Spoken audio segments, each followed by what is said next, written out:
this Champions League playoff picks edition of the Premier League Gambling Podcast on the Sports Gambling Podcast Network is brought to you by Underdog Fantasy. Sign up with the promo code PLGP to get a 50% deposit bonus up to $1,000. We're also brought to you by Edge Boost. Earn up to $750 per month on your sports gambling transactions. Go to edgeboost.bet, promo code SGPN. And we're brought to you by Rhythm, the leader in data-driven picks and props. Get your 7-day free trial today by going to sportsgamblingpodcast.com/RITHMM.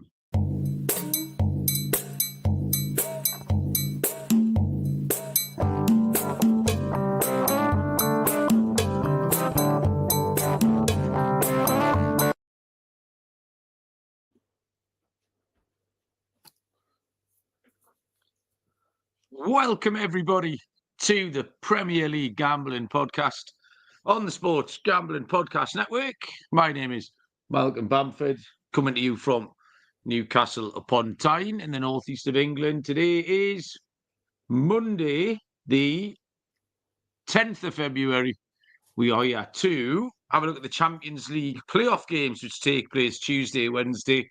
And don't forget, there's a cheeky little Premier League game on Wednesday night. We've got the Merseyside derby between Everton and Liverpool as well.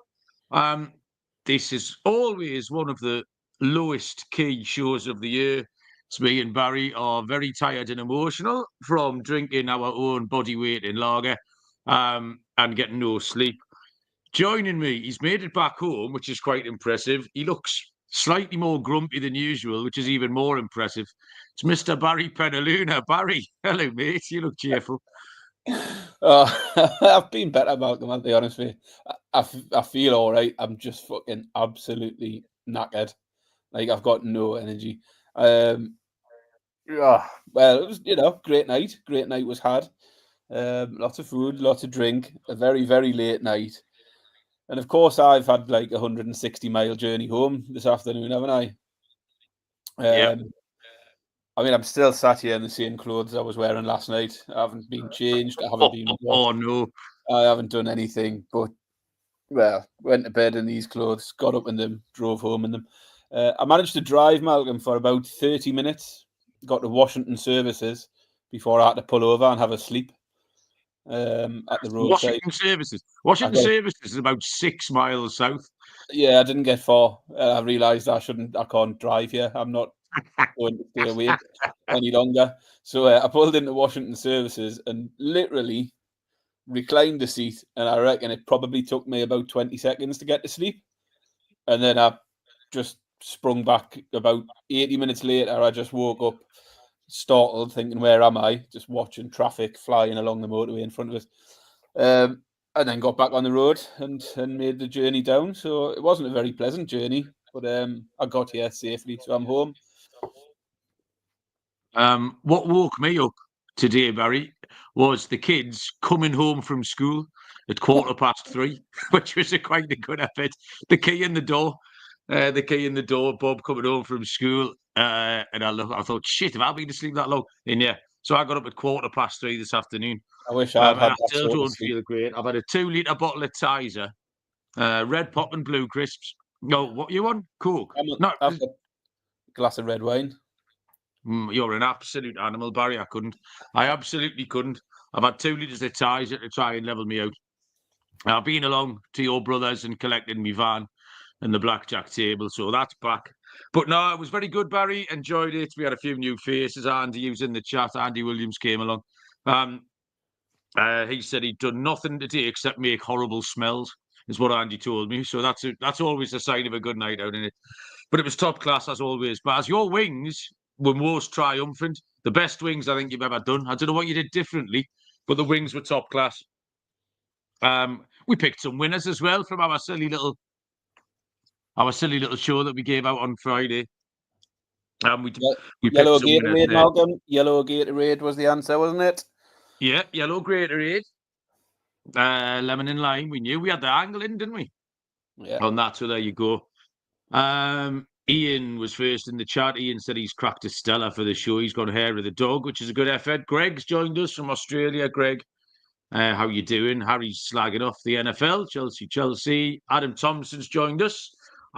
This is his first live episode, but he always listens. So thanks a lot, Adam. We do appreciate that. Smudger's here. Lee, how you doing?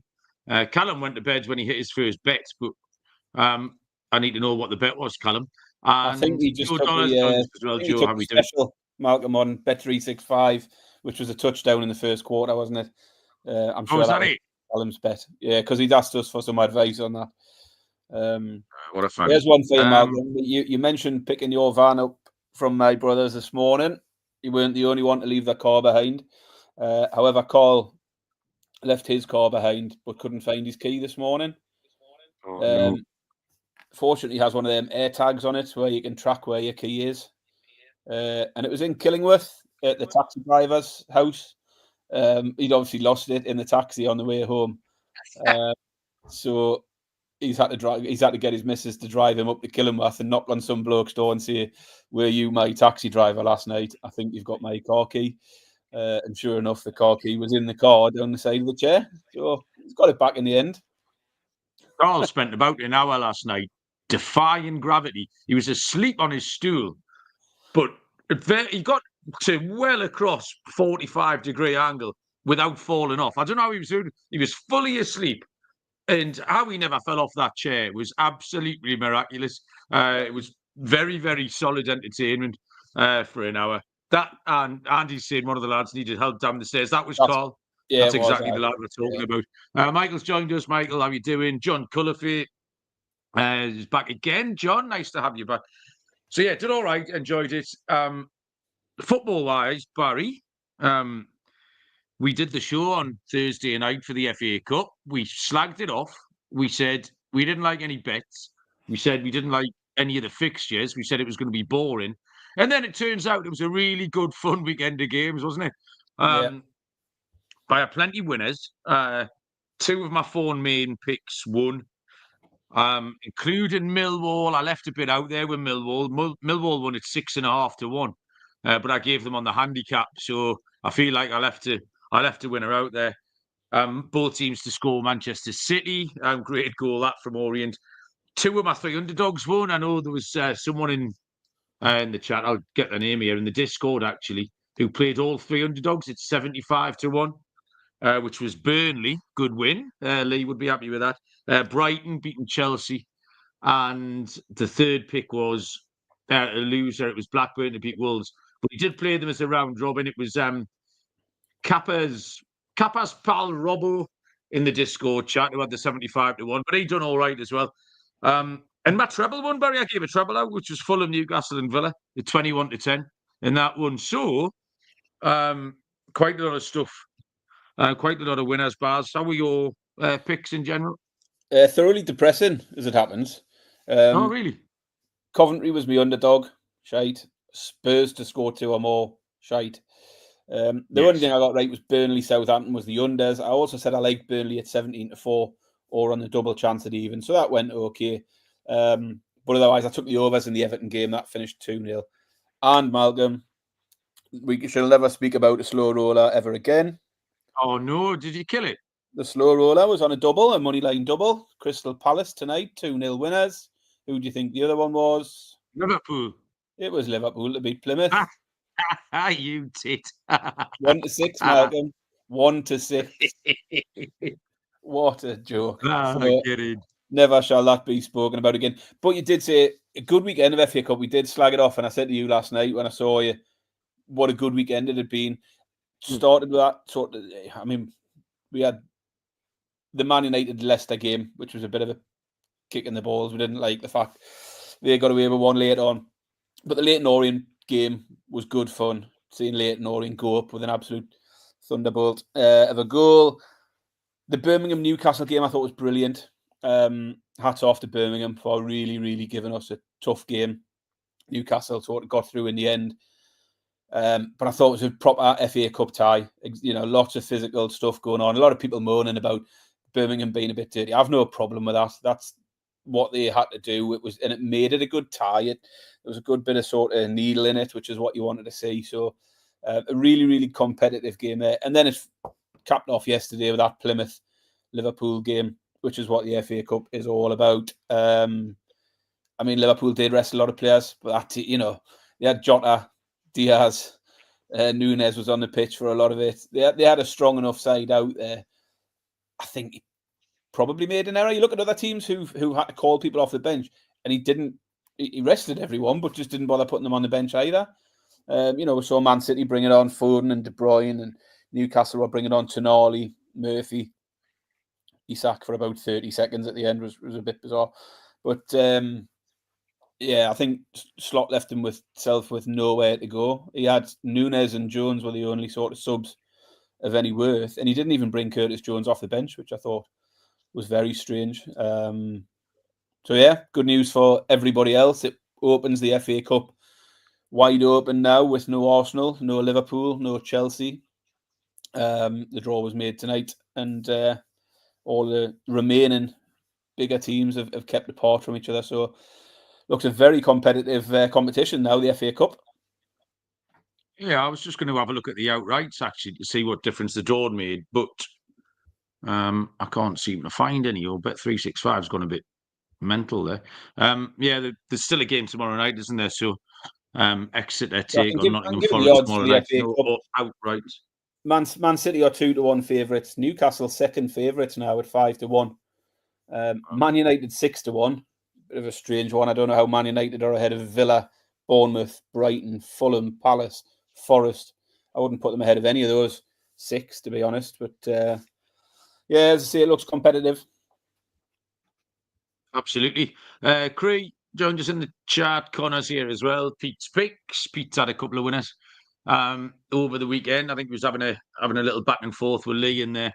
I noticed Lee had got on a couple early the other day. So go and follow at Pete's Picks 01. You might get a winner on the horses. So tonight, Baz, we do the Premier League game first. We'll get that one done. And then we've done all 8 games in the Champions League. Varying degrees of commitment to these handicaps because we've been very tired and hungover. But do you know what? With the Champions League card, I actually really liked it. I felt like a lot of the picks jumped off the page pretty early on. There's quite a lot of underdogs in there I like as well. The dogs are bargain, I think, this week. So I definitely reckon there's some decent price winners in here. NFL has indeed finished, but NASCAR is back. We go round and round in circles. Head over to sportsgamblingpodcast.com/Daytona to sign up today for their free Daytona 500 contest.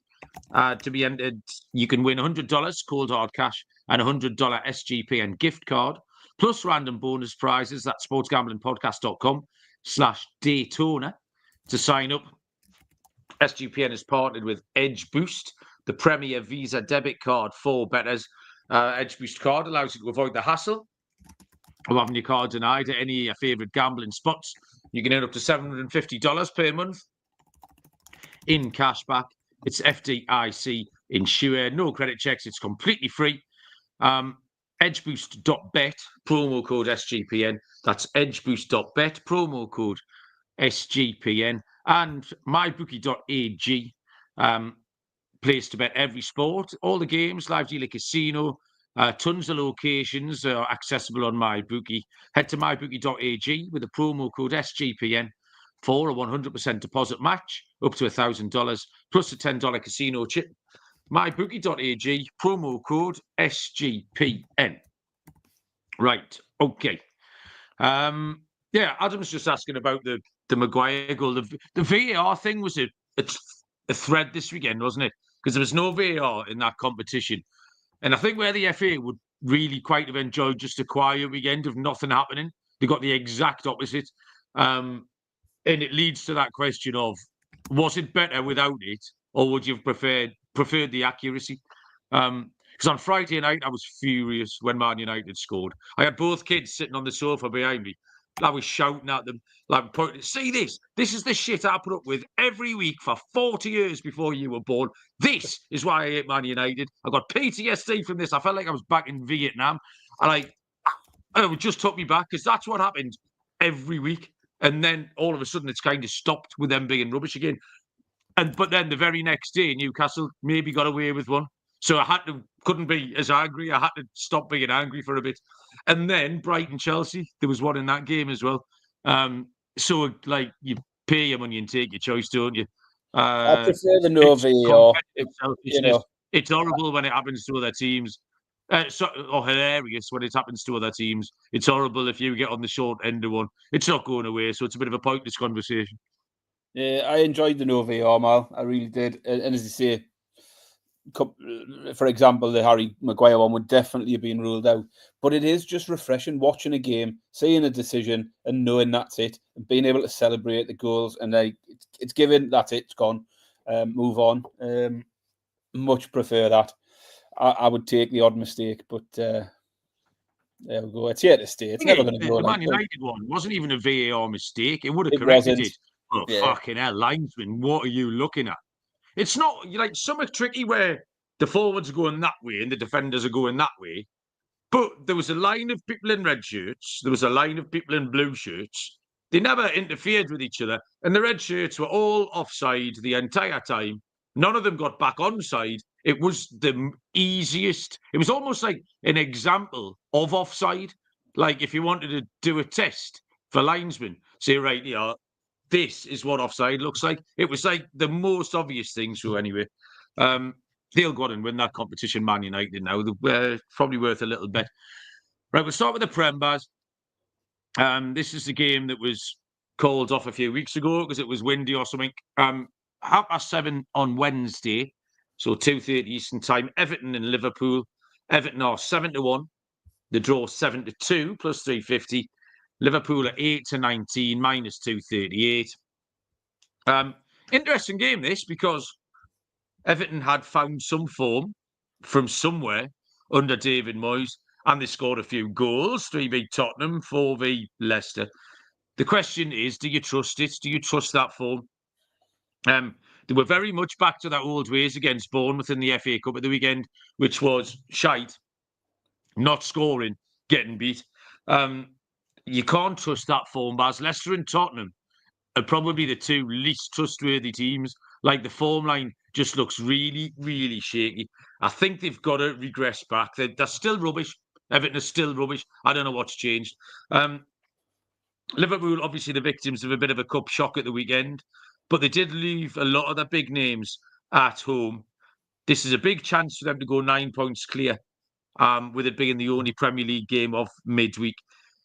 They've won every game they've played away from home against the bottom half teams, and they've won them by an aggregate of 24-6. They're just better than these teams down here. I think Liverpool will take this by the scruff of the neck, and I think they'll win comfortably. But I've got Liverpool on the handicap. I'd love Everton to give them a game. I'd love to be wrong. I'd love Everton to turn them over. But I think Liverpool have got too much for them. Liverpool minus 1.5. It's 15-13 plus 115. I mean, I'll start off by saying my handicap of these games tonight is very short because I looked at them from about 10-9 tonight until about 10-10. So I've spent an hour on 10 games, which isn't a lot. So very brief. But I didn't get the Liverpool handicap. Everton, good record at Goodison Park against Liverpool was the thing that put me off Liverpool a little bit. They've not lost since 2021 at home. Beat them last season. I think they drew the year before. Beat them the season before that as well, I think, possibly. And they come into this in much better form than they would have done had the game gone ahead when it was originally supposed to. So I think that works in their favour. If they played them back then, they'd probably got absolutely spanked because they were in horrible form. I think Everton might keep it tight. I think you can quite often rely on Everton to do that anyway against anyone. Liverpool may well edge it. I think Liverpool probably will end up winning the game. But I can just see it being competitive. I can see Everton keeping it close. The standouts for me was in the head-to-head form. 5 straight games have gone under 2.5 goals between the two. That's home and away. That's not just at Goodison. All 5 of those games saw both teams to score. No. So there's a clean sheet every time. And 4 of the last 5 games have finished 2-0. So that'll work out for you. It'll also work out for me. 5, actually, the 2-0, 5 of the last 7 have finished 2-0, in fact. Unders is plus money here, 6-5. I like the unders. I think Everton will keep it tight. I do think Liverpool will probably win 1-0 or 2-0. The form for that 2-0 says you've got to have a little dabble on that as well. But I'm going to take the unders at 6-5, under 2.5 goals between Everton and Liverpool. I'm also going to take Liverpool 2-0. That's the result that'll get us both a winner here. Liverpool to win 2-0 at 13-2. Happy with that, Baz. The arse sniffer of the week's come from Michael, who's given us over 3.5 Everton corners at even money. I don't know what his stats are behind that, but who cares? It's a winner. Michael, over 3.5 Everton corners. Right, okay. Into the Champions League, where this long, drawn-out format has us in the playoff stage. The teams who finished 9th through to 24th in the league phase will now play off in 2 legs, and the 8 winners will go through into the knockout phase. We've got 4 games on Tuesday. We've got 4 games on Wednesday. There's 1 early game each day. The early game on Tuesday is a 5:45 kickoff, which is a 12:45 Eastern time between Brest and PSG.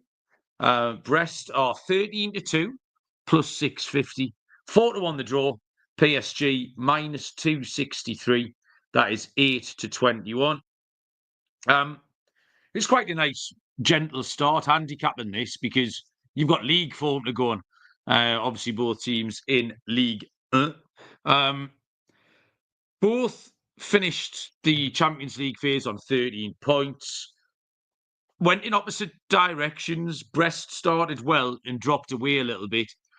PSG started poorly and finished with 3 really good wins. And I think we've highlighted before, PSG had a really tough schedule as well. They had tough fixtures. In the league, domestically, they're separated by 6 places in 22 points. PSG are unbeaten in that division. The 2 league games between the two have both been played. It finished 3-1 in Paris to PSG, and PSG won 5-2 in Brest.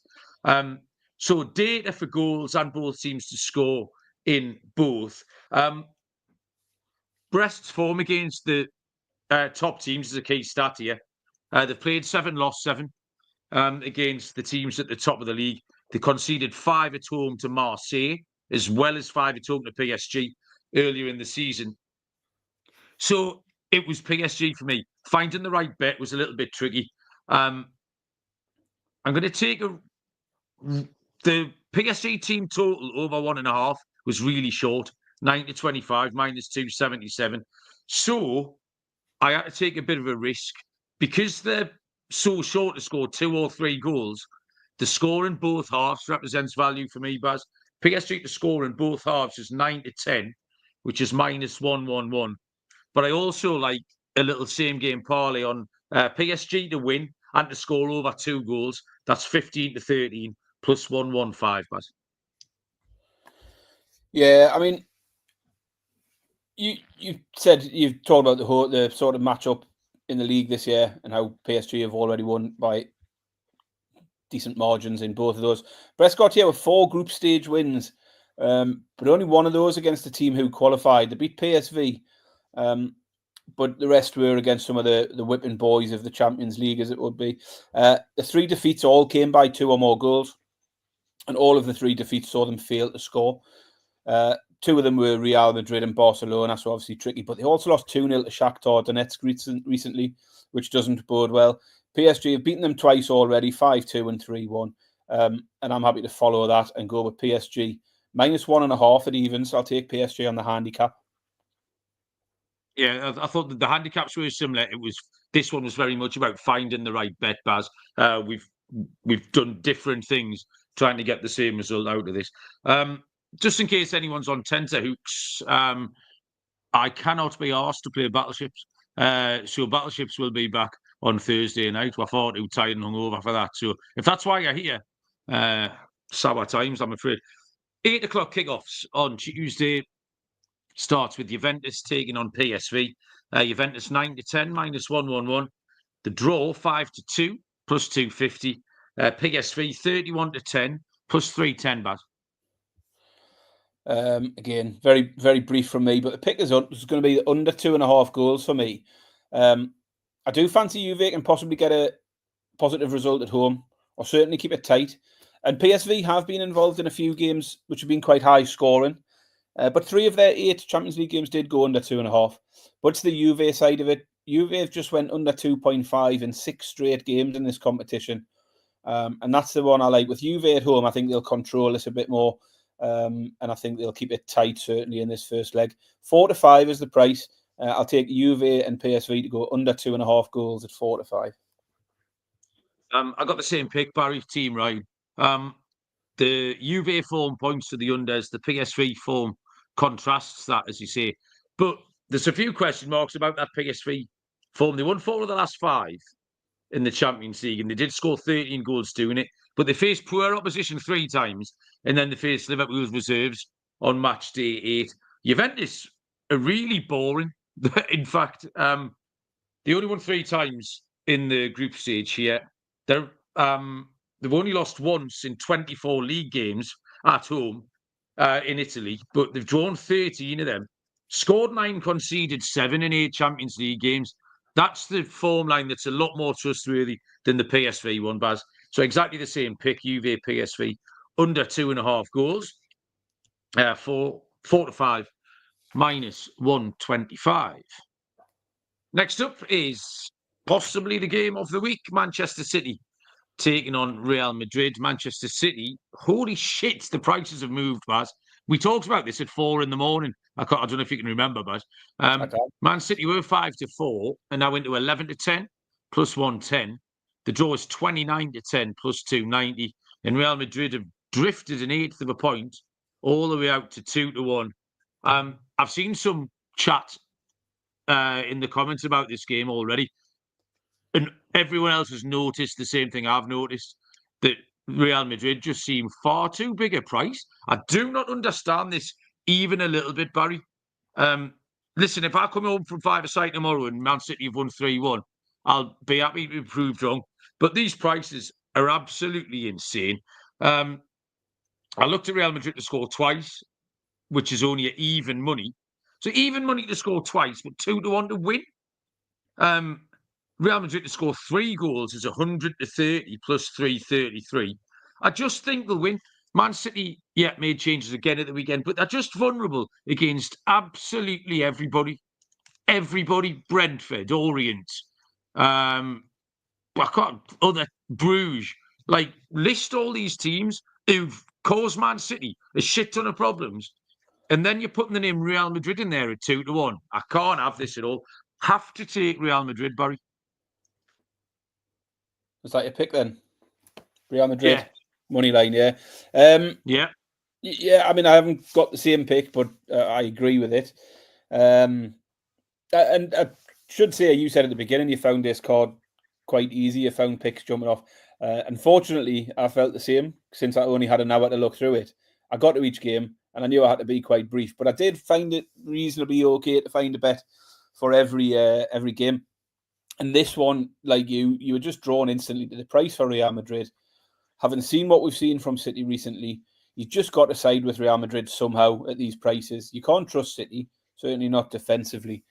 Madrid have just stuttered a little bit in the league. They've had a 1-1 and a 1-0 defeat in their last 2. But prior to that, they'd been on a 9-game streak, scoring 2 or more goals in all competitions. And that's going to be my pick here. Backing anyone for goals versus City at the moment is working well. You've done it a lot this season and done good out of it. I mean, as I say, there's teams like Leyton Orient and Brentford. All of those teams can go and score against Madrid. This is Real Madrid. Real Madrid at evens for 2 or more goals. Got to be the pick for me. As I say, at these odds, you've got to find something Madrid related. And you might come back and you might be a loser after football tomorrow. It might not win, but it's where the value is in this game. It has to be. So I'll take Madrid over 1.5 team total at evens. Callum wants Madrid minus 1.5. I love that bet. It's a massive price. 17-4 plus 425 for Madrid to cover a handicap. Absolutely incredible. Bedirium. How are we spelling this, Baz? How are we pronouncing this? Bedirium. Saying hello from, obviously, Barry, Uzbekistan. Bedirium's joining us from. So welcome, Nice. everyone in Uzbekistan. Maybe it's old Dennis Kusinov from Manchester City. He's from Uzbekistan, isn't he? So welcome along, Bedirium. Say hello to everybody in the chat. Everybody in the chat will be nice to you. Harry's asking if I go to Wembley. Probably is the answer, Harry. They released the ticket details this afternoon, and we think we should be okay. The IT department's just, what's she doing there? Oh, she's left her phone downstairs, but she's coming to get her phone. Right, okay. Next game is final game on Tuesday night. Sporting Lisbon taking on Borussia Dortmund. Lisbon are 5-4 plus 125. The draw is 5-2 plus 250. Dortmund are 2-1. I was immediately drawn to the underdog again, Baz. In fact, is this your team to go first? Sorry. I think I nicked your slot. Go on, Baz, it's your go. Yeah, it'll take me 2 seconds anyway. This one's goals for me. Sporting's Champions League form, so 5 in a row, both teams to score. 4 of those 5 also went over 2.5 goals. And Dortmund saw 7 of their 8 go over 2.5 goals as well. And the last 3 straight for Dortmund were over 2.5 and both teams to score. They just look like goals on both sides of it for me. So I've taken the over 2.5 goals at 8-11 between Sporting and Dortmund. Sporting absolutely fell over the finish line in this competition. They drew 1-1 in the last year with Bologna, I think it was, having lost 3 in a row before that to finish 23rd in the table. Dortmund, much better form. They won 5 of 8. The 2 defeats came against Barcelona and Real Madrid. They're up to beating this level of opposition, Dortmund, Baz. It was another underdog play for me. I'll take Dortmund here at a price of 2-1. Wednesday, same situation. 1 early game and 3 late. The 5:45 kickoff is Club Brugge against Atalanta. Brugge are 13-5 plus 260. The draw is 12-5 plus 240. Atalanta are 11-10. This is one of my least favourite picks. I made a pick, but it'll be down my list. There's one later on that I don't like either. Bruges scraped into 24th place, 3 wins. The form was okay. They played quite well at Manchester City on match day 8, although it's hard to know what that form entails. They had 4 unders and 4 overs. BTTS, 4 yes and 4 no. So it was really hard to get kind of a bead on Bruges. The handicap angle is Atalanta. Atalanta are good, is the first thing to say. They've been really good the last couple of years, won the trophy last year. They've got a really good record in the Champions League and Serie A this year. I think they can win. I'm just not thrilled about the price. I would love them at 6-4 or something like that. But the even money 11-10 was a little bit skinny. But Atlanta at 11-10 is my pick, Baz. But it will be lower down at the things I'll be sticking my fiver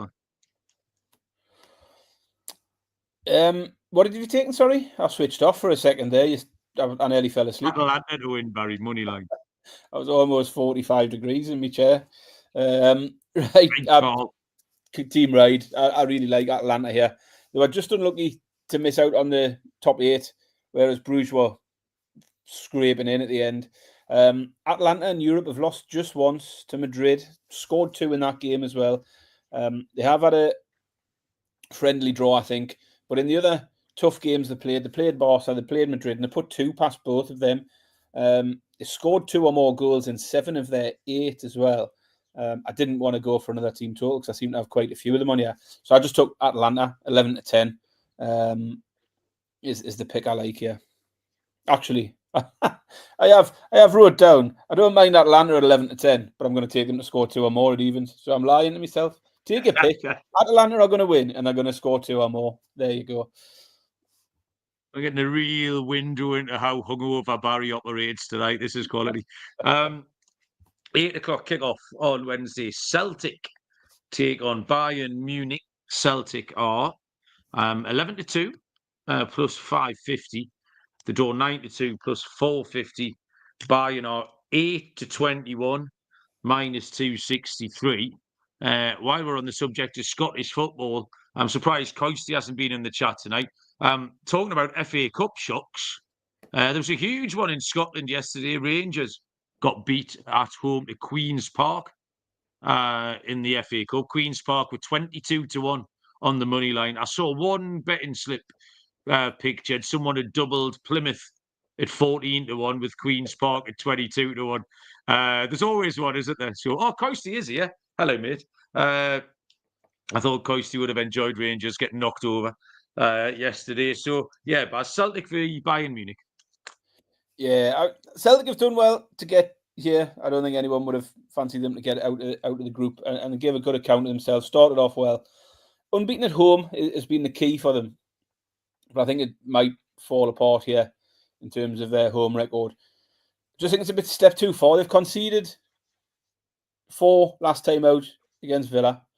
They've also had that heavy 7-1 loss to Dortmund. So there is potential for them to ship quite a few goals against decent sides. Bayern have won. They've been in good form lately. They've won 8 of the last 9 in all competitions. And they've scored 3 or more in 6 of those 9, including the last 3 straight games. Plenty of goals at the moment.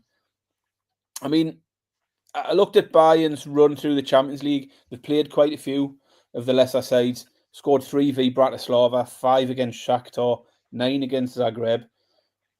Obviously, Celtic have been better than those 3 sides because they've qualified. But I would still consider Celtic one of the lesser sides of this competition. And against sort of lower teams, Bayern have managed to score goals. I think Bayern will win here, and I'm prepared to take them on a handicap. Bayern minus 1.5 on the handicap here at evens. I got the exact opposite bet, Baz. I've got Celtic plus 1.5, so that's no help to anybody. I've wrote down the exact thing that Callum's just typed in the chat there, which is Celtic can give them a game. And it's more of a fade to Bayern. Like, Celtic won 3 times, finished 21st. And it's at home where they're quite competitive. They get that feverish crowd. We saw it with Newcastle last week. We saw it with Birmingham at the weekend. It's at home where they've got the best chance of getting something.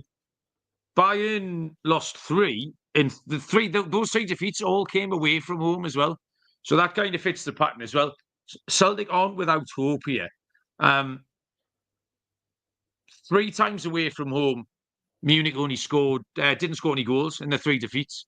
So I think they're live. I think they can give them a game. But yeah, it's totally the opposite pick. Plus 1.5 goals for Celtic at 9-10, minus 111. Coisty's not having it. Bayern to win 12-1. Is Coisty's pick? Seems sensible. Coisty seems reasonable. The penultimate game on Wednesday is Feyenoord taking on AC Milan. Big line movements here in the last couple of hours, and it's because Feyenoord have sacked their manager in the last couple of hours. For what reason, I do not know. Feyenoord were 2-1, have drifted out a quarter of a point, 9-4, plus 225, 5-2 the draw, and Milan are in from 5-4 to 15-13, plus 115 for AC Milan. They were only separated by 2 points, these two, in the league phase. Feyenoord's form was all over the place. They beat Bayern Munich 3-0. They won 3-1 in Benfica. But then they lost 4-0 at home to Leverkusen. They lost 6-1 in Lille. And they had a 3-3 draw with City. I mean, absolute, just a disparate of results. Tons of goals. 8 out of 8, over 2.5 for Feyenoord. There's a trend if you want it. 7 of them went over 3.5. 7 of those 8 games. And both teams to score, hitting 6 of them. Milan started slowly, lost the first 2. And then they ran off 5 wins in a row.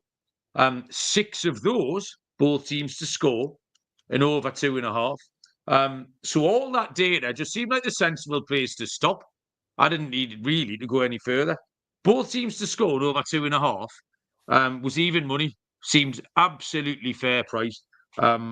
Data on both sides repeatedly. Both teams to score over 2.5 goals at evens between Feyenoord and AC Milan.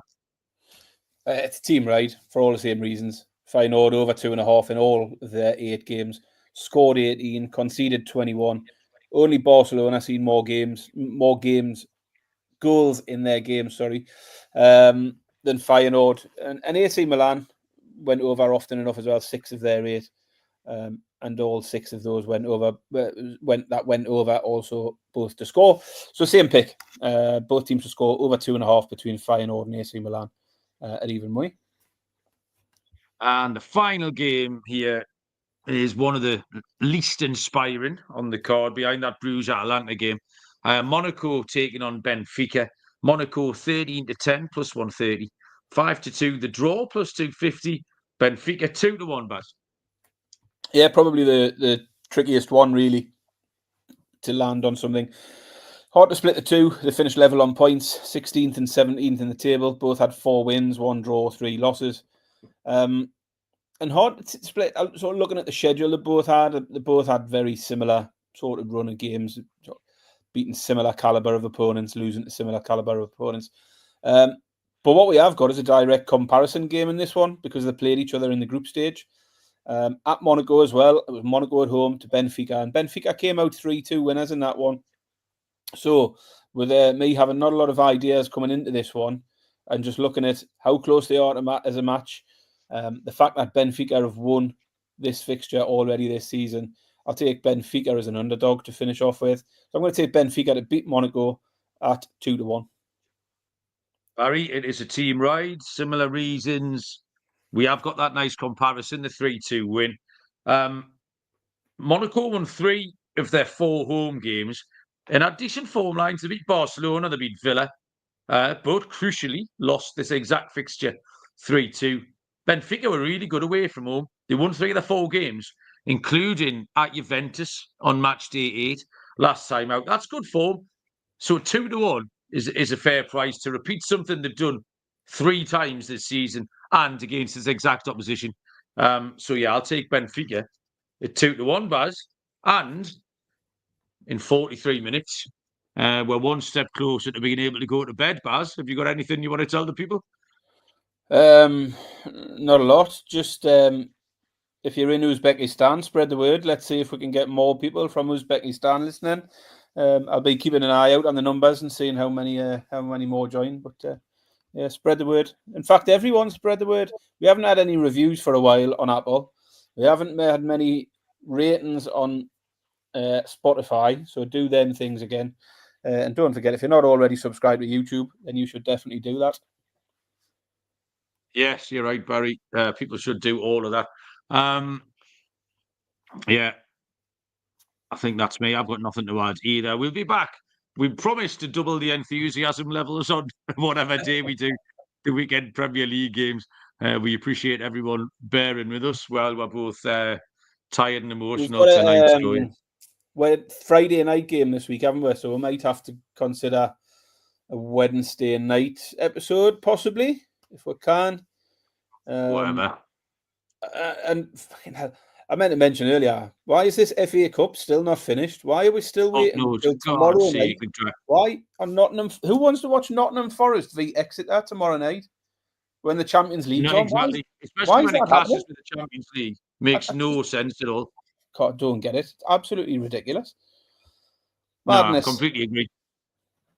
Can only harm the attendance. But I don't know, maybe it had something to do with the Plymouth game on Sunday, both being in Devon, but they don't need to be 2 days apart. Like, I can't think that was a reason. No, you're absolutely right. They continue to attempt to ruin the FA Cup, Baz. Right, smashing. Thanks, everyone. The chat was absolutely buzzing tonight. Everyone was getting stuck into each other as well as us. And Uzbekistan turned up, so that's good. We'll throw out Pete's pick. 2:25 tomorrow. Pleasington is the nap of the day tomorrow at 11-10. Cheers, Pete. Yeah, keep your eye out for the schedule. We'll be back with these Premier League games on Wednesday or Thursday. And until then, we will see you all down the road. Cheers.